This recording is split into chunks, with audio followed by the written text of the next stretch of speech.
जी Kaif 3 business law आज के lecture का आगाज करते हैं। आज का हमारा लेक्चर नंबर है 61A और अब आपको अंदाजा हो गया होगा ये ए क्यू है, इसलिए कि इसका एक पार्ट बी भी होगा जिसमें हम इस चैप्टर के एमसीक्यूज को डिस्कस करेंगे। तो स्टार्ट करते हैं। आज के लेक्चर में हमने सिर्फ एक कंसेप्ट कवर करना है, learning objective 7 essentials of acceptance. और अगर आपने इससे पहले एसेंशियल्स ऑफ कॉन्ट्रैक्ट और एसेंशियल्स ऑफ ऑफर पढ़े हैं और आपको समझ आ गया है तो एसेंशियल्स ऑफ एक्सेप्टेंस भी काफी हद तक काफी पॉइंट इसके आपको ऑलरेडी क्लियर होंगे, लेकिन फिर भी जाहिर है अलग से टॉपिक है तो हमने इसको कवर करना है। फिर इसके बाद हम पास्ट पेपर्स के क्वेश्चंस की भी प्रैक्टिस करेंगे, केस स्टडीज भी, क्योंकि हमने प्रीवियस लेक्चर में पास्ट पेपर के क्वेश्चन प्रैक्टिस नहीं किए थे। तो अब मैं चाह रहा हूं कि इस कंसेप्ट को एक दफा हम डिस्कस कर ले कंप्लीट, उसके बाद फिर पास्ट पेपर के क्वेश्चन की तरफ चलते हैं। तो टॉपिक है एसेंशियल्स ऑफ एक्सेप्टेंस, यानी एसेंशियल्स का मतलब ये होता है कि क्या चीजें मौजूद होंगी तो फिर एक्सेप्टेंस को वैलिड समझा जाएगा। क्या एसेंशियल्स ऑफ कॉन्ट्रैक्ट, क्या चीजें होंगी तो कॉन्ट्रैक्ट को वैलिड समझा जाएगा। एसेंशियल्स ऑफ ऑफर, क्या चीजें होंगी तो ऑफर को वैलिड समझा जाएगा, वो लीगल स्टेटस होगा उसका। उसी तरह एसेंशियल्स ऑफ एक्सेप्टेंस, आपको पता है एग्रीमेंट, कोई कॉन्ट्रैक्ट तब तक नहीं बनता जब तक ऑफर और एक्सेप्टेंस दोनों ना हो। तो अब हम एक्सेप्टेंस ऑफर के बारे में पढ़ चुके हैं, अब हम एक्सेप्टेंस के बारे में स्टडी करने जा रहे हैं। पहला एसेंशियल एक्सेप्टेंस का, acceptance must B absolute and unconditional. देखिए ऑफर में हमने पढ़ा था ऑफर कंडीशनल हो सकती है, यानी जो बंदा किसी दूसरे को ऑफर कर रहा है वो कंडीशन लगा सकता है कि मैं आपको अपनी बाइक बेचूंगा लेकिन शर्त यह है कि मैं फौरी कैश लूंगा, ठीक है, चेक नहीं एक्सेप्ट करूंगा मैं, महीने बाद नहीं, अभी। अब ऑफर कंडीशनल हो सकती है, लेकिन कह रहे हैं एक्सेप्टेंस अनकंडीशनल होगी। एक्सेप्टेंस करने जिस बंदे को ऑफर की जा रही है उसने उस ऑफर को एज इट इज यस या नो करना है। अगर जो एक्सेप्ट करने वाला है ऑफर को ओके कर दे एज इट इज, एक्सेप्टेंस हो गई। लेकिन अगर एक्सेप्ट करने वाला यूं कहे कि अच्छा मैं 20,000 रुपए में बाइक खरीदने को तो तैयार हूं लेकिन पेमेंट कैश में नहीं बल्कि चेक के जरिए दूंगा, या आधे पैसे अभी दूंगा आधे पैसे महीने बाद दूंगा, तो याद रखे ये एक्सेप्टेंस नहीं है, ये कंडीशनल हो गई ना, साथ में कंडीशन अटैच कर दी कि मैं एक्सेप्ट करता हूं लेकिन इस तरह से करूंगा मैं। तो लॉ ये कहता है एक्सेप्टेंस अनकंडीशनल होनी चाहिए। अगर आप एक्सेप्टेंस के साथ कोई कंडीशन ऐड कर देते हैं तो वो एक्सेप्टेंस नहीं होगी बल्कि वो हो जाएगी काउंटर ऑफर, वो अब आपकी तरफ से काउंटर ऑफर हो गई। अब ऑफरर की मर्जी है, चाहे आपकी ऑफर एक्सेप्ट करे चाहे ना करे। काउंटर ऑफर से कॉन्ट्रैक्ट नहीं होता, काउंटर ऑफर तो ओरिजिनल ऑफर को कैंसिल कर देती है और फिर काउंटर ऑफर अब ऑफरर की मर्जी है उसको एक्सेप्ट करेगा ना करे। तो पहला एसेंशियल एक्सेप्टेंस का, acceptance must B absolute and unconditional. Absolute and unconditional इसको एक लफ्ज के तौर पे ही आपने पढ़ना है। इसका मतलब यह है कि एक्सेप्ट करनी है तो एज इट इज करनी है, अगर ऑफर में चेंज किया तो वो काउंटर ऑफर बन जाएगी। कम्युनिकेटेड टू ऑफरर, अब देखिए ऑफर में क्या पढ़ा था हमने, offer must be communicated to offeree. Acceptance में क्या पढ़ रहे हैं, logical acceptance must be communicated to offeror. जिस तरह ऑफर कम्युनिकेट होनी चाहिए अगली पार्टी को उस तरह एक्सेप्टेंस भी कम्युनिकेट होनी चाहिए अगली पार्टी को।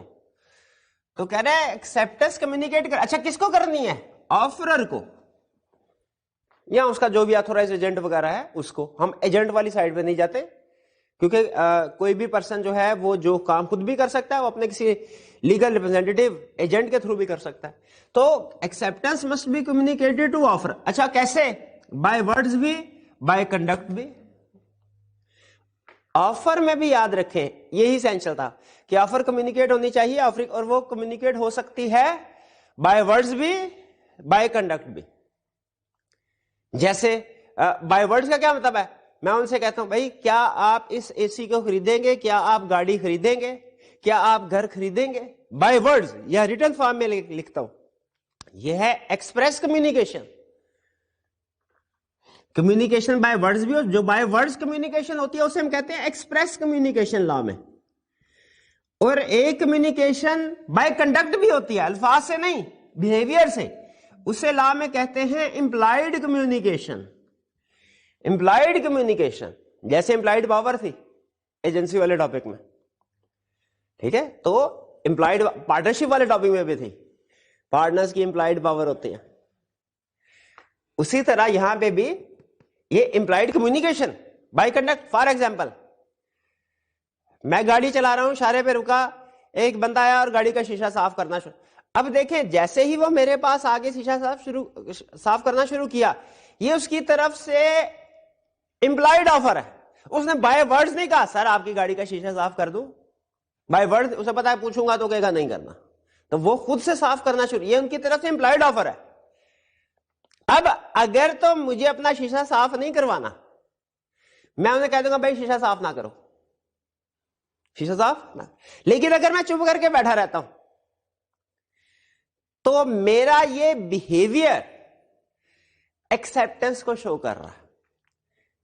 ये एक्सेप्टेंस बाय वर्ड्स नहीं है, बाय कंडक्ट है, इंप्लाइड है। यानी अगर मैं साइलेंट रहता हूं तो ये इंप्लाइड एक्सेप्टेंस है मेरी तरफ से। मैं बाद में ये नहीं कह सकता, बाद में वो बंदा शीशा साफ करके पैसे मांगे, मैं ये नहीं, भाई मैंने थोड़ी कहा था। लॉ कहता है नहीं, इस एग्जांपल में ऑफर भी है, एक्सेप्टेंस भी है। ऑफर कैसे, लेकिन दोनों इंप्लाइड है। ऑफर कैसे इंप्लाइड है? उस बंदे ने जब शीशा साफ करना शुरू किया, ये उसकी तरफ से इंप्लाइड ऑफर है, और हमें पता है कि वो अल्लाह पाक से थोड़ी शीशा साफ कर रहा है, बाद में उसने पैसे लेने। और अगर हम कुछ नहीं करते, उसे शीशा साफ करने देते हैं, तो ये हमारी तरफ से इजाजत है, एक्सेप्टेंस हमारी तरफ से कि ठीक है ये काम करो। बाद में हमारे ऊपर लायबल होगा कि हम उसको पेमेंट करें। हां, अगर हम उसको कह देते हैं कि शीशा साफ ना करो, वो फिर भी साफ कर देता है, फिर हमारे ऊपर लायबल नहीं है। अल्लाह कहता है क्योंकि फिर आपने उसको मना कर दिया था, एक्सेप्टेंस नहीं दी थी। तो acceptance must be communicated to offeror. अच्छा, अब यहां पे कल भी समझाया था, आज फिर समझा रहा हूं क्योंकि कंसेप्ट थोड़ा सा ट्रिकी है। ऑफर कब कम्युनिकेट होती है? जब ऑफर को पता चल जाए। एक्सेप्टेंस कब कम्युनिकेट होती है? ये दो हिस्सों में होती है, दो फेजेस में होती है। एक है एक्सेप्टर के पॉइंट ऑफ व्यू से कब कंप्लीट होगी, और एक है ऑफरर के पॉइंट ऑफ व्यू से कब कंप्लीट होगी। ये दो फेजेस में होती है। इसलिए कह रहा है जो एक्सेप्टेंस कम्युनिकेट होगी वो एज अगेंस्ट ऑफरर है और एज अगेंस्ट एक्सेप्टर है, दो फेजेस में कंप्लीट होती है। ऑफर कम्युनिकेशन के केस में हमने ये नहीं पढ़ा था कि ये दो फेजेस में होगी ऑफर। ऑफर सीधी एक उसी वक्त कम्युनिकेट होती है जब ऑफर को पता चल जाए, लेकिन एक्सेप्टेंस दो फेजेस में कम्युनिकेट होगी। पहला एज अगेंस्ट ऑफरर, दूसरा as against acceptor. As against acceptor को आप ऑफरी भी कह सकते हैं, वो आपकी मर्जी है, क्योंकि ऑफरी ही एक्सेप्टर होता है। यहां पे ये अल्फाज समझे, एज अगेंस्ट ऑफरर का मतलब क्या है? एज अगेंस्ट ऑफरर का मतलब ये है कि ऑफरर बाइंडिंग हो जाएगा। अब ऑफरर के पॉइंट ऑफ व्यू से कॉन्ट्रैक्ट मुकम्मल हो गया।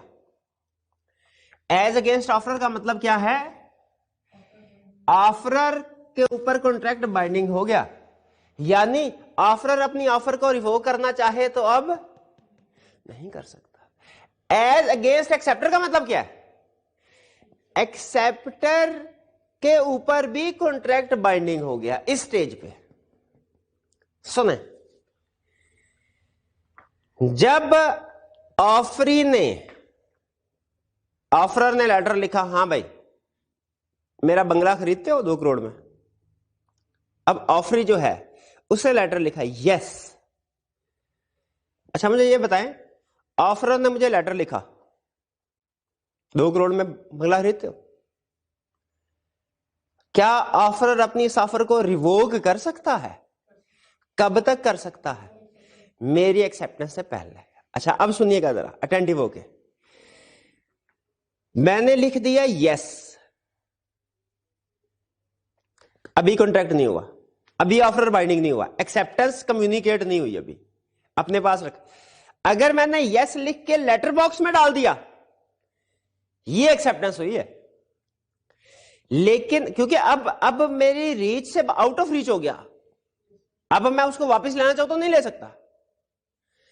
ये जब मैंने लेटर बॉक्स में एक्सेप्टर ने लेटर बॉक्स में लेटर डाला, वो उसके आउट ऑफ रीच हो गया, आउट ऑफ कंट्रोल हो गया, अब एक्सेप्टेंस कम्युनिकेट हुई कि नहीं हुई?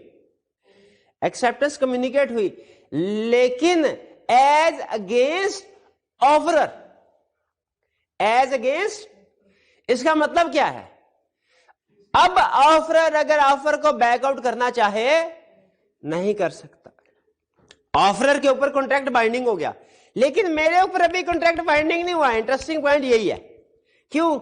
ऑफरर अपनी ऑफर रिवोक करना चाहे अब कर सकता है, लेकिन मैं अपनी एक्सेप्टेंस को रिवोक करना चाहूं अभी भी कर सकता हूं, क्योंकि एक्सेप्टेंस हुई है communicate as against offeror. Offeror के खिलाफ इसको इस्तेमाल किया जा सकता है एक्सेप्टेंस को, एक्सेप्टर या ऑफरी के अगेंस्ट नहीं। अभी ऑफरी के अगेंस्ट या एक्सेप्टर के अगेंस्ट कब कम्युनिकेशन कंप्लीट होगी? जब ये लेटर उसके पास पहुंच जाएगा, वो उसको पढ़ लेगा। मैं लेटर उसके पास पहुंच, उससे पढ़ने से पहले पहले अगर एक्सेप्टेंस रिवोक करना चाहूं कर सकता हूं, लेकिन जब लेटर उसके पास पहुंच गया, उसने पढ़ लिया, तो एक्सेप्टेंस कम्युनिकेट हो जाएगी एज अगेंस्ट मी भी, एज अगेंस्ट एक्सेप्टर भी। एज अगेंस्ट एक्सेप्टर का मतलब क्या है? बिल्कुल। तो ये है कम्युनिकेशन। कम्युनिकेशन क्लियर हो गया? चलिए आगे चलते हैं। एक्सेप्टेंस कौन देगा भाई? वही बंदा जिसको ऑफर की गई है, ठीक है। एक्सेप्टेंस कौन देगा? एक्सेप्टेंस किस तरफ से होनी चाहिए? ऑफरी की तरफ से। जिसको ऑफर की गई वो साथ वाला बंदा एक्सेप्टेंस दे दे, एक्सेप्टेंस होगी? कोई एक्सेप्टेंस नहीं है।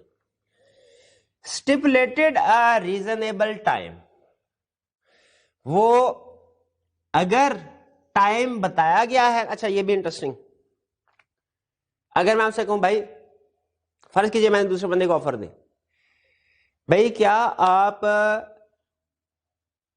दुकान है हमारी, वो आप 1 करोड़ में खरीदते हैं, आपके पास आज 1 तारीख है, 10 तारीख तक का टाइम है, 10 तारीख तक बता दे। अब उस बंदे को जो मुझे एक्सेप्टेंस कम्युनिकेट करनी है, कब तक करनी चाहिए?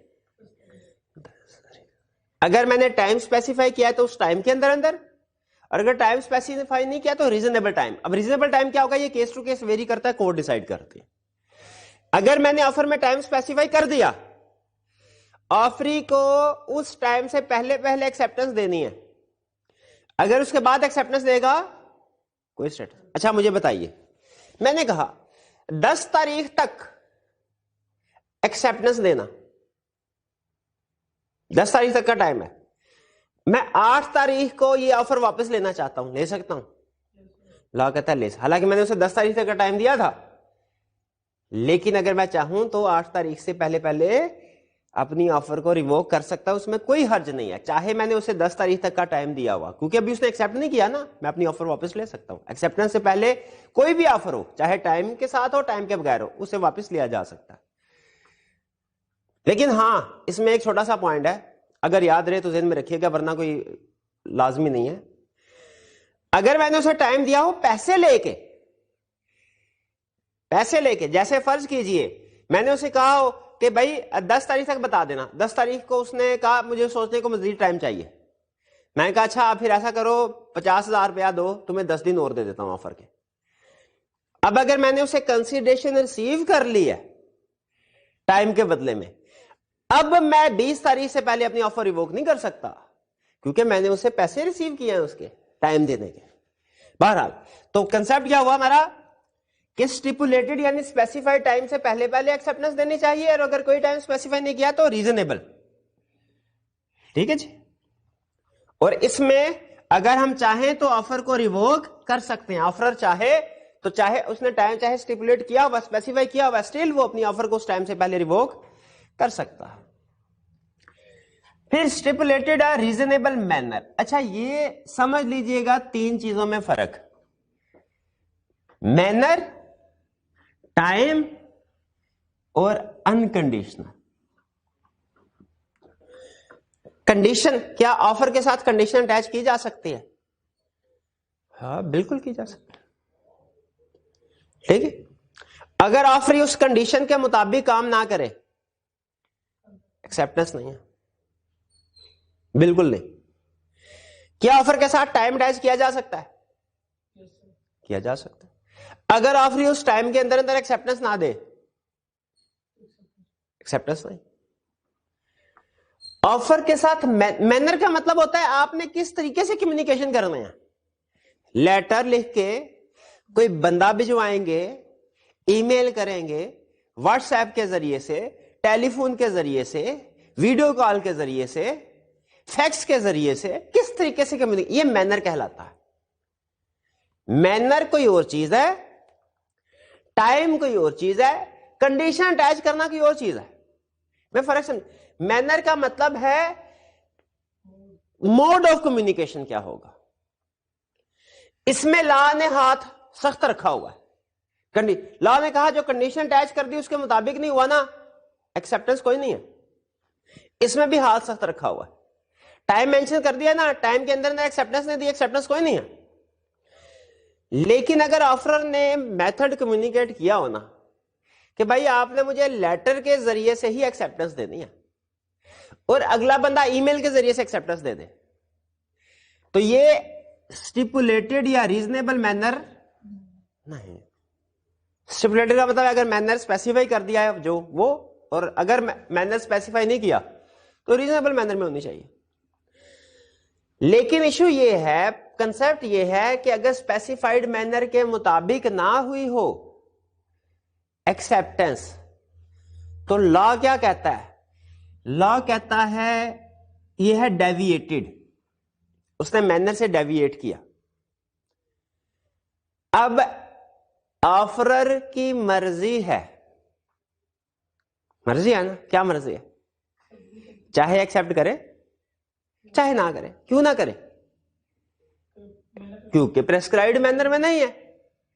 लेकिन लॉ कहता है अगर ऑफरर ये डिसाइड करता है कि मैंने इसको एक्सेप्ट नहीं करना, तो एक्सेप्टर को कम्युनिकेट करना जरूरी है कि भाई मैं आपकी ऑफर एक्सेप्ट नहीं कर रहा क्योंकि ये प्रेस्क्राइब्ड मैनर में नहीं है। अगर आप चाहते हैं एक्सेप्ट हो जाए तो प्रेस्क्राइब्ड मैनर में भेजे। ये कम्युनिकेशन करना लाजमी है कि आपकी एक्सेप्टेंस हम नहीं ले रहे। यहां पे कम्युनिकेशन लाजमी नहीं थी ऑफरर के लिए, कंडीशन वाले में, टाइम वाले में, क्योंकि अंडरस्टूड था कि भाई तुमने कंडीशन पूरी नहीं की, तुमने टाइम पूरा नहीं, टाइम के अंदर अप्लाई नहीं किया, तो एक्सेप्टेंस तुम्हारी जीरो है। यहां पे मैनर डिफरेंट था। ऑफरर के पास ऑप्शन है, चाहे एक्सेप्ट करे, चाहे एक्सेप्टेंस को ओके कर दे, चाहे वो कहे मैंने इसको एक्सेप्टेंस को एक्सेप्ट नहीं करना। लेकिन अगर ऑफरर ये कहे मैंने तुम्हारी एक्सेप्टेंस को एक्सेप्ट नहीं करना, तो फिर उसको कम्युनिकेट करना जरूरी है। ये बात समझ आई? ये कम्युनिकेशन वाला पॉइंट कंडीशन या टाइम वाले में नहीं था। फिर इसके बाद नॉट बिफोर ऑफर, जाहिर है एक्सेप्टेंस ऑफर से पहले थोड़ी हो सकती है। ये थोड़ी पहले एक्सेप्टेंस होगी बाद में ऑफर होगी, भाई पहले ऑफर होती है बाद में एक्सेप्टेंस होती है। नॉट इंप्लाइड फ्रॉम साइलेंस, क्या हम ऐसे लिख सकते हैं? इसे हमने वो ऑफर में नेगेटिव कंफर्मेशन का नाम दिया था, याद है आपको? कि क्या हम ये कह सकते हैं अगर आप साइलेंट रहे, अगर आप साइलेंट, तो हम आपकी तरफ से इसको यस मानेंगे। हमारी दुकान हम आपको 1 करोड़ रुपए में बेचना चाहते हैं, ऑफर है हमारी तरफ से आपके, अगर आपने 10 दिन के अंदर जवाब नहीं दिया तो हम समझेंगे आपको मंजूर है और कॉन्ट्रैक्ट हो जाएगा। लॉ कहता है ऐसे नहीं कर सकते, इतने चालाक ना बने आप कि तो साइलेंस, ये कंडीशन ऐड नहीं कर सकते कि आपकी तरफ से अगर जवाब ना आया तो हम एक्सेप्टेंस समझेंगे, नहीं नहीं। फिर इसके बाद rejected offer can not be accepted unless renewed. एक बंदे को ऑफर दी, रिक्शे वाले से मैंने पूछा हाल उठ जाओगे? उसने कहा जी। मैं कहा कितने पैसे? उसने कहा 500। मैंने कहा 400। उसकी ऑफर है। अच्छा वो ऑफर कौन सी है, जनरल है कि स्पेसिफिक है? स्पेसिफिक मुझे ऑफर है, मेरी तरफ से क्या है? Counter offer 400। मैंने कहा 400। उसने कहा नहीं जाना। मैंने कहा अच्छा चलो ठीक है 500। उसने कहा नहीं 500 में भी नहीं जाना, भागो। क्या कॉन्ट्रैक्ट हुआ? नहीं। क्यों? क्योंकि जब मैंने 400 कहा तो वो काउंटर ऑफर थी, काउंटर ऑफर ने ओरिजिनल ऑफर 500 को कैंसिल कर दिया। अब जब ओरिजिनल ऑफर कैंसिल हो गई, रिजेक्ट हो गई, मैं उसे दोबारा एक्सेप्ट नहीं कर सकता अनलेस के रिक्शे वाला उसको रिन्यू कर दे, और उसने रिन्यू नहीं की। ये क्लियर हो गए कंसेप्ट्स? अच्छा, अब इसके बाद ये कंसेप्ट हम पढ़ चुके हैं, लेकिन फिर भी मैं क्विकली चाह रहा हूं कि रिवीजन कर दूं एक्सेप्टेंस कम्युनिकेशन वाली कंसेप्ट की। ऑफर कब कम्युनिकेट होगी? जब ऑफरी के नॉलेज में आएगी, ऑफरी जिसको भेज। अगर ऑफरी के नॉलेज में नहीं आई तो ऑफर कम्युनिकेट नहीं हुई। क्या ऑफर को रिवोक किया जा सकता है? कब? एक्सेप्टेंस से पहले। ऑफरी की एक्सेप्टेंस से पहले पहले इसको रिवोक किया जा सकता है। एक्सेप्टेंस कब कम्युनिकेट होती है? ये दो फेजेस पे होती है। एज अगेंस्ट ऑफरर का मतलब क्या है कि ऑफरर के लिए कम्युनिकेट हो जाएगी, ऑफरर के ऊपर अब कॉन्ट्रैक्ट बाइंडिंग हो गया। कब होता है बाइंड? कम्युनिकेशन कब कंप्लीट होती है, सॉरी एक्सेप्टेंस कब कम्युनिकेट होती है एज अगेंस्ट ऑफरर? जब letter dispatch out of reach of acceptor हो जाए। और एज अगेंस्ट ऑफरी कब कम्युनिकेट होती है? ऑफरी मींस एक्सेप्टर, जब ऑफरर उसके नॉलेज में आ जाए। क्या एक्सेप्टेंस को रिवोक किया जा सकता है? कब? ऑफरर के नॉलेज में आने से पहले। गुड। तो इसका मतलब है ये कंसेप्ट आपको समझ आ गया। अब चलते हैं हम पास्ट पेपर्स के क्वेश्चंस की तरफ।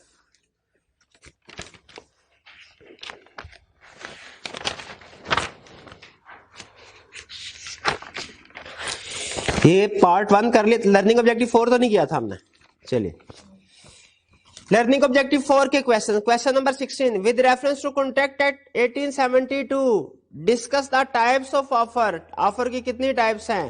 4-5 टाइप्स हमने पढ़ी थी। कौन? Specific offer, general offer, open standing या continuing offer, cross offer, counter offer. Cross और काउंटर ऑफर में फर्क पता है ना? क्रॉस ऑफर का मतलब एक ही ऑफर जो है वो दो पार्टी, एक बाय एक सेल की ऑफर कर रहे हो एक दूसरे को, हालांकि दोनों की इंटेंशन सेम है, लेकिन लॉ कहता है ये दोनों ऑफर हैं, इससे कॉन्ट्रैक्ट नहीं बनता। और काउंटर ऑफर क्या है? एक बंदे ने ऑफर की, आपने उसको एज इट इज एक्सेप्ट नहीं किया, मॉडिफाई करके उसे कहा, तो वो काउंटर ऑफर ओरिजिनल ऑफर को कैंसिल कर देते। Case study question 17, A offers by a letter to sell his car to B for ₹15,000. B at the same time offers by a letter to buy A's car for ₹15,000. ठीक है, इत्तेफाक की बात है। वैसे ऐसे इत्तेफाकात कम ही होते हैं, लेकिन बहरहाल अल्लाह ने एग्जांपल दिया इत्तेफाक के ए ने बी कोई ऑफर ए को कर दी। Two letters cross each other in the post, is there a concluded contract between A and B? क्या ए एंड बी के दरमियान कॉन्ट्रैक्ट हो गया? नहीं। क्यों? कॉन्ट्रैक्ट के लिए ऑफर और एक्सेप्टेंस होना जरूरी है। ये तो दोनों ऑफर है, और इन्हें क्या कहते हैं? कौन सी ऑफर है ये? Cross offer. Question 18, mister A offers to sell his laptop to mister B with delivery made 30 days after full payment. A कहता है मुझे पेमेंट अभी दे दो, 30 दिन बाद लैपटॉप दूंगा तुम्हें। Mister B is ready to buy it but with delivery immediate on half payment. Mister B कहता ठीक है मैं खरीदने को तैयार हूं, लेकिन डिलीवरी अभी दो और आधी पेमेंट अभी होगी आधी बाद में होगी। What type of offer is this? जो बी ने ए को की है ऑफर, वो क्या कौन सी है? Counter offer. ए ने बी को तो स्पेसिफिक ऑफर की ना, और बी ने जो ए को की वो काउंटर ऑफर है, जिससे ओरिजिनल ऑफर कैंसिल हो जाती है। क्या ये कॉन्ट्रैक्ट बाइंडिंग हो गया? नहीं हुआ। वो ए पे डिपेंड करता है। ए अगर इसको एक्सेप्ट कर लेता है काउंटर ऑफर को तो कॉन्ट्रैक्ट हो जाएगा। Question 19, state type of offer in each of the following case. A offers to buy bike from B for ₹50,000। कौन सी टाइप ऑफ ऑफर है? Specific. B, A advertised in the newspaper that he would pay ₹50,000 to anyone who traces his dog. कौन सी offer? General offer है। जो बंदा भी इसको ढूंढ लाएगा वो इनाम का हकदार होगा। सी, A of Karachi sends by post to B of Lahore offering to sell his bike for ₹50,000. Letter is posted on 1st December and on the same day B of Lahore sent a letter by post to A of Karachi offering to buy A's bike for ₹50,000. वही इत्तेफाक जो नहीं होता। कौन सी offer? Cross offer. Contract हुआ दोनों में? कोई कॉन्ट्रैक्ट नहीं हुआ। D. A required a large quantity of certain goods during a year and offered through advertisement to buy it from anyone during the year. Anyone, general offer. During the year, पूरे साल में जब भी delivery ले आओगे मैं accept कर लूंगा. ये कौन सी ऑफर है? स्टैंडिंग या कंटिन्यूइंग या ओपन ऑफर, जो उसने एक पूरे साल के लिए ओपन रख दी. इसका मतलब जो जो भी डिलीवरी लेके आएगा साल में उसको एक्सेप्ट करना पड़ेगा. Next learning objective 5. Question 20. An offer must have certain essentials in order to constitute a valid offer. Describe any 6 essentials of a valid offer. 6 कोई से भी बता दीजिए अपनी मर्जी के element. 21. What is an invitation to offer? Give any 3 suitable examples of the same. ऊपर लिखा हुआ invitation to offer क्या है? ठीक है जी, कि जब हम ऑफर नहीं करते अगली पार्टी को, बल्कि अगली पार्टी को कहते हैं कि आप हमें अपनी ऑफर सेंड करें. 22. A merchant sent his son C to Agra with a letter for B, an Agra merchant. In the letter, A offered to sell to B a quantity of cloth and required B to give his reply to C. A ने B से कहा भाई क्या आप हमारी ये quantity of cloth को cell करते हैं? अपना जवाब C को दीजिएगा. यानी उसने मैनर प्रेस्क्राइब कर दिया कि जो जवाब होगा वो C को दीजिएगा. B sent away C without a reply. B ने C को कोई जवाब नहीं दिया और उसे वापस भेज दिया. But decided later to accept A's offer by telegram. लेकिन बाद में A की ऑफर से टेलीग्राम के जरिए से एक्सेप्ट कर ले. Telegram reached A before C's return. अब देखें C को उसने कह दिया कि भाई जवाब, ठीक है, हालांकि उसने कहा था अपना जवाब मुझे दे दीजिएगा. अब उसने सी को जवाब देने के लिए टेलीग्राम के जरिए से सेंड किया. बताइए क्या वैलिड कॉन्ट्रैक्ट हो गया? इसमें जो एक्सेप्टेंस दी है बी ने वो प्रेस्क्राइब्ड मैनर में नहीं है. उस बंदे ने कहा था भाई सी को क्या हाथ जवाब भिजवाना, उसने सी के हाथ की बजाय टेलीग्राम के जरिए से जवाब भिजवा दिया. कौन सी सिचुएशन है ये? Contract valid. अगर ऑफरर चाहे, यानी ए, अगर ए चाहे तो इसको एक्सेप्ट कर ले, चाहे तो एक्सेप्ट ना करे. लेकिन अगर एक्सेप्ट नहीं करता तो उससे कम्युनिकेट करना पड़ेगा, भाई तुमने प्रेस्क्राइब्ड मैनर में नहीं भेजा, अब प्रेस्क्राइब्ड मैनर में भेजो. या वो कहेगा कि मुझे अब ये आपकी एक्सेप्टेंस कबूल नहीं है क्योंकि आपने प्रेस्क्राइब मैनर में एक्सेप्टेंस नहीं दी. 23. S offers to sell B his car for ₹50,000. S ने B को ऑफर की. T standing nearby says, I will take it if B does not take it. कहता है अगर B नहीं लेता तो मैं इसको लूंगा. B is not interested in the car. Does a contract arise between S and T? S and T के दरमियान कॉन्ट्रैक्ट हुआ? नहीं. क्यों? क्योंकि ये स्पेसिफिक ऑफर थी. S ने B को ऑफर की थी, T को नहीं की थी. टी अगर यस कर भी देता ये वैलिड कॉन्ट्रैक्ट नहीं है क्योंकि एक्सेप्टेंस ऑफरी की तरफ से आनी चाहिए, किसी और की तरफ से नहीं आनी चाहिए.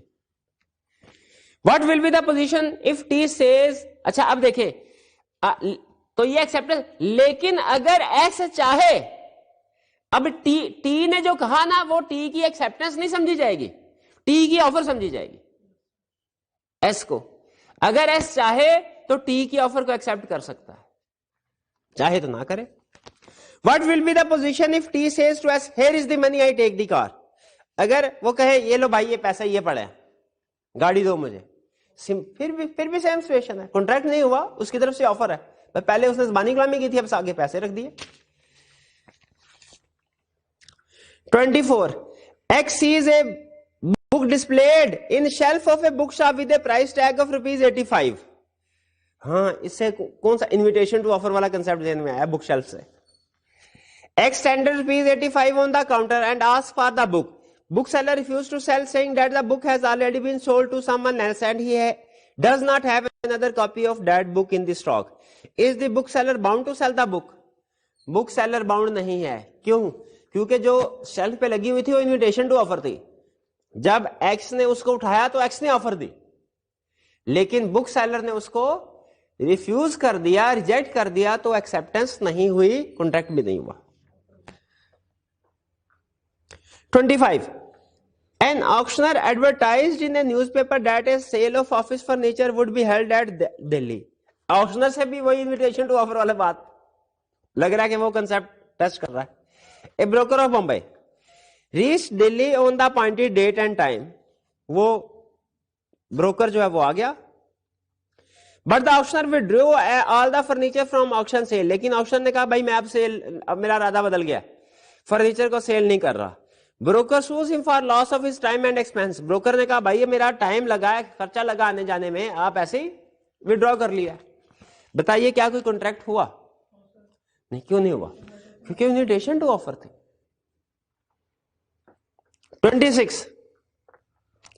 बदर who is the owner of Mashur Associates sent one of his employee Aftab in search of his pet horse which had been missing for 5 days. उसने अपने नौकर आफ्ताब को कहा ढूंढ के लाओ घोड़ा, 5 दिन से गुम है. बदर advertised a reward for rupees 20,000 newspaper for anyone who finds his missing horse. जब आफ्ताब ढूंढने चला गया तो बदर ने एडवर्टाइज किया कि जो मेरा घोड़ा ढूंढ के लाएगा उसे 20,000 दूंगा इनाम. Aftab unaware of the newspaper advertisement. Unaware, Aftab को इस ऑफर का पता नहीं है. ट्रेस द हॉर्स, उसने हॉर्स ढूंढा. Subsequently on knowing about the reward Aftab claimed it from बदर. बाद में जब आफ्ताब को पता चला उसने बदर से कहा इनाम तो दीजिए. बताइए क्या कॉन्ट्रैक्ट हुआ दोनों के दरमियान में? क्या बदर लायबल है इनाम देने के लिए? क्यों लायबल नहीं है? ऑफर कम्युनिकेट ही नहीं हुई थी. कम्युनिकेट नहीं हुई तो एक्सेप्टेंस ही नहीं हो सकती. Under the previous contract at 87 identified type of offer which was made by बदर. कौन सी टाइप ऑफ ऑफर थी जो बदर ने की अखबार में? General offer. आफ्ताब क्या क्लेम कर सकेगा? नहीं कर सकेगा. क्यों नहीं कर सकेगा? रीजन बताना लाजमी है केस स्टडी में. क्यों नहीं कर सकेगा? Because offer was not communicated to Aftab. Next learning objective 6, question 27. Discuss the circumstances under which an offer lapse and stands revoked. ऊपर सर्कमस्टेंसेज लिखी हुई है जो हमने कल पढ़ी थी.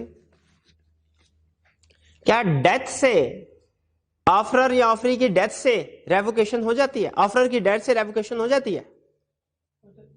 रिवोक. ऑफरर की डेथ से क्या ऑफर रिवोक हो जाती है? रिवोक हो सकती है एक्सेप्टेंस से पहले अगर डेथ हुई है तो. और इसी तरह जो ऑफरी है उसकी डेथ से भी ऑफर रिवोक हो जाती है. ऑफरी की डेथ, ऑफरर की डेथ हो जाए फिर भी ऑफर रिवोक होगी. ऑफरी की डेथ हो जाए फिर भी ऑफर रिवोक. लेकिन शर्त क्या है? एक्सेप्टेंस से पहले डेथ हुई हो. 28. Identify the circumstances under which a proposal may be revoked under the contract act 1872. वही क्वेश्चन है, दूसरे अल्फाज के साथ वो पूछ रहा है. Question 29. B offer to sell his car to A for rupees 95,000. A accepts to purchase. B ने ऑफर की ए को कि भाई ये गाड़ी 95,000 में खरीद लो. A accepts to purchase it for 94,500. A ने कहा अच्छा मैं 94,500 में खरीदता हूं. काउंटर ऑफर आ गई. B refuse to sell the car for 94,500. B ने कहा नहीं मैंने नहीं इस प्राइस में बेचनी. Subsequently A agrees to purchase the car for 95,000. बाद में ए ने कहा अच्छा चलो 95 की दो. बी ने कहा नहीं 95 की नहीं, भाग जाओ, तुमने तो हीन कर दी कार की. A sues B for the specific performance of the contract. Will he succeed? A ने कहा भाई अब गाड़ी बेचो. क्या बी लायबल है गाड़ी बेचने के लिए? नहीं, क्योंकि काउंटर ऑफर से जो ओरिजिनल ऑफर थी कैंसिल हो गई. अच्छा, इसमें एक वर्ड यूज हुआ स्पेसिफिक परफॉर्मेंस. स्पेसिफिक परफॉर्मेंस, इसको अंडरलाइन करें. इसके साथ एक और लफ्ज लिखते हैं इंजंक्शन. INJUNCTION. जब कोई बंदा कॉन्ट्रैक्ट की खिलाफवर्जी करता है ना, हमारे पास 2 ऑप्शंस होते हैं. एक, कोर्ट में जाके कहें सर कॉन्ट्रैक्ट में जो तय पाया था ना इससे कहें कि वही काम करे. और दूसरा, कोर्ट से जाके कहें सर इसने कॉन्ट्रैक्ट की खिलाफवर्जी की है. तो ठीक है, अगर अब कॉन्ट्रैक्ट नहीं करना इसने ना करे, लेकिन खिलाफवर्जी करने की वजह से जो मेरा नुकसान हुआ मुझे डैमेजेस दे. यानी जब कभी किसी भी कॉन्ट्रैक्ट की खिलाफवर्जी होगी, जो एग्रीव्ड पार्टी है कोर्ट में जाके 2 बड़ी ऑप्शन क्या है, या तो उस खिलाफवर्जी के अगेंस्ट पैसे ले ले, या कोर्ट से कहे सर कॉन्ट्रैक्ट को इन्फोर्स करवाए, कॉन्ट्रैक्ट को इन्फोर्स करवा लें या डैमेजेस ले ले, मर्जी है. अगर कॉन्ट्रैक्ट को इन्फोर्स करवाया जाए तो आपको पता है कॉन्ट्रैक्ट में दो तरह की चीजें होती हैं, एक ये भी तय हो सकता है टू डू समथिंग, एक ये भी तय हो सकता है नॉट टू डू समथिंग। अगर कॉन्ट्रैक्ट में ये तय पाया हो ना टू डू समथिंग, तो कोर्ट ऑर्डर करता है स्पेसिफिक परफॉर्मेंस का। स्पेसिफिक परफॉर्मेंस मींस दूसरी पार्टी जो तय हुआ था वो काम करे। और अगर कॉन्ट्रैक्ट में तय हुआ था कि कोई दूसरी पार्टी ये काम नहीं करेगी, तो कोर्ट ऑर्डर करेगा इंजंक्शन का। इंजंक्शन का मतलब है दूसरी पार्टी को मना करना कि वो काम ना करे। यानी फर्ज कीजिए, अगर मैंने एक बंदे के साथ एग्रीमेंट किया कि भाई ये मार्केट है, इसमें तुम्हारी दुकान भी है मेरी दुकान भी है, लेकिन मेरे से पैसे लो और इस मार्केट से चले जाओ। वो मार्केट से चला गया, मैंने उसे 10 लाख दिया, हफ्ते बाद फिर आ गया, हालांकि एग्रीमेंट हुआ था 5 साल तक नहीं आएगा, हफ्ते बाद फिर उसने दूसरी दुकान खोल ली। मेरे पास दो ऑप्शन है। पहली ऑप्शन कोर्ट में जाके पैसे कॉन्ट्रैक्ट इन्फोर्स करवाने का कहूं कोर्ट को। दूसरी ऑप्शन क्या है, डैमेजेस का। डैमेजेस का कहूंगा तो मुझे 10 लाख मिल जाएगा। लेकिन अगर मैं कहता हूं नहीं मुझे पैसे नहीं चाहिए, मैं कॉन्ट्रैक्ट को इन्फोर्स करवाऊंगा, तो बताइए कोर्ट कौन सा ऑर्डर करेगा, स्पेसिफिक परफॉर्मेंस का कि इंजंक्शन का? स्पेसिफिक परफॉर्मेंस का मतलब है ऑर्डर करना कि ये काम करो, इंजंक्शन का मतलब है ऑर्डर करना कि ये काम नहीं करना। यहां पे कोर्ट ऑर्डर करेगा इंजंक्शन का कि इस मार्केट में ना आओ, इंजंक्शन का ऑर्डर होगा, स्पेसिफिक परफॉर्मेंस का नहीं होगा। इंजंक्शन को हम स्टे ऑर्डर भी कहते हैं, आपने एक टर्म सुनी होगी कोर्ट की, कोर्ट ने स्टे ऑर्डर दे। Stay order basically injunction order का दूसरा नाम है। तो स्टे ऑर्डर में क्या होता है, कोर्ट क्या ऑर्डर करती है, गवर्नमेंट को ये कहती है कि काम करो, पार्टी को ये कहती है काम करो, कि ये कहती है ना करो, ना करो, तो वो ऑर्डर इंजंक्शन का होता है। ठीक है, फर्ज कीजिए अगर एग्जांपल दिया उसने, हमने एक सिंगर के साथ एग्रीमेंट किया, भाई तुमने हमारे थिएटर में आके गाना गाना है और किसी दूसरे थिएटर में नहीं जाना। अब अगर वो हमारे थिएटर में आके गाना नहीं गा रहा, सिंगिंग नहीं कर रहा, तो कोर्ट में जाके हम क्या कहेंगे, स्पेसिफिक परफॉर्मेंस का ऑर्डर इशू करें सर। और अगर वो हमारे थिएटर में भी आ रहा है, दूसरों के थिएटर में भी जा रहा है, तो कोर्ट में जाके क्या कहेंगे, इंजंक्शन का ऑर्डर, सर इसको मना करे कि दूसरों के थिएटर में ना जाए। ठीक है, और अगर हम कहते हैं चलो इसे जान छुड़ानी है, कोर्ट से कहेंगे सर जितने पैसे हमने इसको एडवांस दिए हैं डैमेजेस के साथ हमें वापस करवाएं। तो ये स्पेसिफिक परफॉर्मेंस को अंडरलाइन कर लें, ये आगे चल के आएगा कॉन्ट्रैक्ट की टर्म में, स्पेसिफिक परफॉर्मेंस भी और इंजंक्शन भी, ये मैंने आपको एक्सप्लेन कर दिया। Next question 30। क्वेश्चन 30 में कह रहा है, A offer to sell his house to B at a price of ₹2 million and promise to keep the offer valid for April 30। उसने कहा 30 अप्रैल तक तुम अपनी एक्सेप्टेंस दे दो, ऑफर मेरी 30 अप्रैल तक है, 30 अप्रैल से पहले पहले एक्सेप्टेंस दे देना। ए रिवोक्ड हिज ऑफर ऑन 28 अप्रैल। क्या ए 30 अप्रैल से पहले अपनी ऑफर रिवोक कर सकता है? कर सकता है, लेकिन अगर उससे पैसे लिए हो फिर नहीं कर सकता, बताया था ना, कंसिडरेशन लियो ना फिर नहीं कर सकता। कैसे कर सकता? Be accepted offer on April 29। नहीं भाई अब एक्सेप्टेंस से कुछ नहीं होने लगा, ऑफर रिवोक कर दी उसने। B claims that since he had accepted the offer before the expiry of its validity, therefore there is valid agreement between him and A, whereas A claims that offer was withdrawn before the acceptance by B, therefore there is no binding contract. Comment on the claim। तो B का claim, A का claim ठीक है, क्योंकि A ने चाहे validity period 30 तक रखा था, लेकिन अगर वो चाहे ऑफर को रिवोक किया जा सकता है, किया जा सकता है कि नहीं किया? अगर ऑफर में टाइम स्पेसिफाई कर दिया जाए फिर भी किया जा सकता है, फिर भी किया जा सकता है। नेक्स्ट, ये तो काफी क्वेश्चन, चलें स्टार्ट करते हैं। 31, briefly describe the essential conditions for the acceptance of an offer to be valid under the contract. वो कह रहे हैं एसेंशियल कंडीशन बताइए for acceptance of an offer. अच्छा आप देखें उसकी साइंस देखें, उसने एक्सेप्टेंस का वर्ड भी यूज किया, ऑफर का भी वर्ड यूज किया, कि शायद कुछ स्टूडेंट एसेंशियल ऑफ एक्सेप्टेंस बता दे, कुछ स्टूडेंट एसेंशियल ऑफ ऑफर बता दे। हालांकि कौन से एसेंशियल बताने हैं?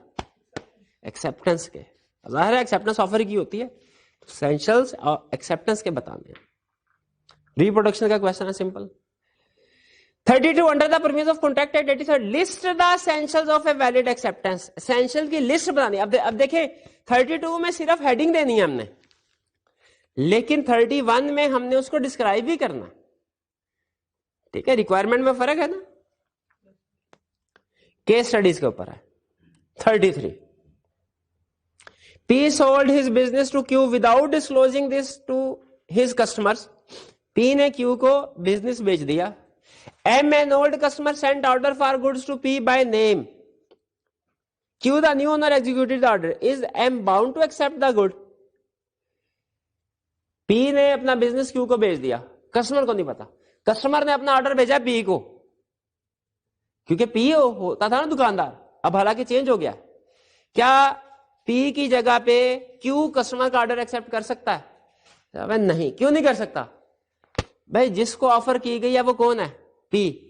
एक्सेप्टेंस P कर सकता है, Q थोड़ी कर सकता, तो वैलिड कॉन्ट्रैक्ट नहीं है। अच्छा, ये केस हमने इससे पहले नहीं पढ़ा हुआ, मुझे लग रहा है ये कोई डिस्कस किया था पहले प्रीवियसली। चले चेक कर लेंगे हम। Next 34 Zahid made an offer to Yasin to sell his car for rupees 50,000 if he sent his acceptance by telegram immediately on receiving the offer। क्या है? कंडीशन है कि प्रेस्क्राइब्ड मैनर है? Manner. Yasin sends a letter of acceptance instead of telegram deviated manner में उसने acceptance the. You are right to explain whether a contract has been made between Zahid and Yasin। क्या contract हो गया कि नहीं? यह depend करता है जाहिद पे। जाहिद चाहे तो उसको एक्सेप्ट कर ले, चाहे एक्सेप्ट ना करे, लेकिन अगर एक्सेप्ट नहीं करेगा तो जाहिद पे लाजिम है कम्युनिकेट करे यासीन को, वरना अगर वो साइलेंट रहता है तो उसका मतलब है उसे ये डेविएटेड एक्सेप्ट मंजूर है। 35 Murad offered his car to Sanam for 4 lakh. Sanam accepted the offer and enclosed a pay order of rupees 150,000 with a promise to pay the balance in monthly installment of rupees 62,500। उसने जब कहा था 4 लाख की गाड़ी पे, तो जब mention नहीं होता ना कि किस्तों में बेची जा रही है कि कैश में, तो उसका मतलब है कैश में बेची जा रही है। तो मुराद ने तो सनम को कहा था भाई 4 लाख मुझे फौरी दो। सनम ने कहा ठीक है 4 लाख तुम्हारी इसी पे एग्री, लेकिन थोड़े पैसे अभी लो डाउन पेमेंट, बाकी महीने की किस्तों में करो पेमेंट होगी। अब बताइए क्या कॉन्ट्रैक्ट हुआ? क्यों? क्योंकि सनम की तरफ से जो कहा गया है वो एक्सेप्टेंस नहीं है, क्या है? Counter offer. क्योंकि ऑफर को एज इट इज एक्सेप्ट करना होता है, यहां पे एज इट इज एक्सेप्ट नहीं किया गया। एज इट इज एक्सेप्ट का मतलब क्या था? 4 लाख की अभी पेमेंट हो, तो ये वैलिड कॉन्ट्रैक्ट नहीं हुआ। और ये 39 की रेपुटेशन है, 39 में भी यही क्वेश्चन है। उसने आई कैप ने सिर्फ नाम बदल के, कोई अमाउंट बदल के सिमिलर एग्जांपल आगे भी दी है। तो 39 हम नहीं करेंगे क्योंकि 39 और 35 एक ही एग्जांपल है। 36 what is the time limit after which A proposal can not be revoked. कब एक प्रपोजल यानी ऑफर रिवोक नहीं हो सकते? प्रपोजल या ऑफर रिवोक हो सकते हैं before accept, after acceptance revoke नहीं हो सकती। लेकिन फिर इसको बताना है कि एक्सेप्टेंस 2 फेजेस में होती है, ठीक है? तो ऑफर कब तक रिवोक हो सकती है? Before acceptance by offeree. पर एक्सेप्टेंस विल बी कंप्लीटेड या acceptance will be communicated when as against offeror, when offeree sends acceptance and it becomes out of his power. ये जो अल्फाज बोले समझ आए? मेहरबानी। 37 A offers to sell a house in Bombay for rupees 50,000. The offer is communicated to B in Delhi by express letter. The letter is delayed in censor office या post office. Delay हो गया. Before A's letter reaches B, B receives a telegram from A revoking his offer. Offer से पहले पहले उसने revoke करने का message. तो बताइए क्या ऑफर रिवोक हो गई कि नहीं हुई? हो गई ऑफर रिवोक। ऑफर को रिवोक किया जा सकता है एक्सेप्टेंस से पहले। अब चूंकि उसने एक्सेप्टेंस नहीं दी हुई तो उससे पहले ऑफर को रिवोक किया जा सकता। अच्छा, अगर लेटर उसके पास पहुंच जाता और उसने अभी वो सोच रहा है और टेलीग्राम पहुंच जाता रिवोक करने वाला, तो क्या फिर ऑफर रिवोक हो जाती? फिर भी हो जाती, क्योंकि एक्सेप्टेंस से पहले पहले रिवोक होना जरूरी। और अब आते हैं हम उस क्वेश्चन की तरफ जो मैंने आपसे कहा था बहुत अच्छी केस स्टडी है। स्टार्ट करें जी। 38 करें। On 3 September 2018 Saleem offered by letter to sell his laptop to Ghazi for ₹50,000। Ghazi received the letter on 5 सितंबर 2018। 5 सितंबर 2018 को अंडरलाइन करना। बताइए इस डेट को क्या हुआ? ऑफर कम्युनिकेट हो गई। तो ये नोट कीजिएगा, इसके साथ चाहे लिख ले ऊपर नीचे कहीं पे, offer communicated. On 6 September 2018 Ghazi posted the letter of acceptance to Saleem. 6 सितंबर को गाजी ने लेटर पोस्ट किया। 6 सितंबर को अंडरलाइन करें। 6 सितंबर क्या है? एक्सेप्टेंस नहीं, acceptance as against offeror. Acceptance हो गई है, इसका मतलब क्या है? अब ऑफर बाइंडिंग हो गया। ऑफरर अपनी ऑफर को कैंसिल नहीं कर सकता। भाई क्लियर हुआ ना ये बात? आगे letter reached Saleem on 8 September 2018। 8 सितंबर को अंडरलाइन करे। 8 सितंबर को क्या हुआ भला? Acceptance communicated as against offeree, as against acceptor.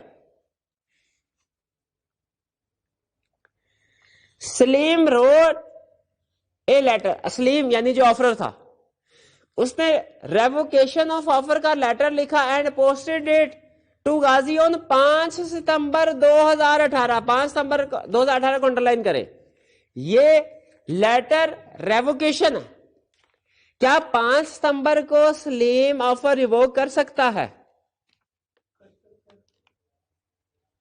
ठीक है, कर सकता, लेकिन 5 तारीख को रिवोक कर सकता है, लेकिन 5 तारीख को ऑफरी को पता चलना चाहिए। ऑफरी को पता चलना चाहिए। इसे चाहिए था 5 तारीख को फोन कर देता, लेकिन उसने लेटर लिखा। लेटर 7 सितंबर को गया। तो बताइए रेवोकेशन कब समझी जाएगी? कब हुई रेवोकेशन? ऑफर कब रिवोक हुई? जब ऑफरी को पता चलेगा तब ना। भाई डेथ पे तो नहीं होती रेवोकेशन, जब नोटिस ऑफ डेथ हो फिर होती है ना। तो लेटर सेंड कर दिया तब थोड़ी रेवोकेशन, जब उसको पार्टी को पता चलेगा। पार्टी को कब पता चला? 7 को। लेकिन 7 को अब कोई फायदा नहीं। क्यों कोई फायदा नहीं?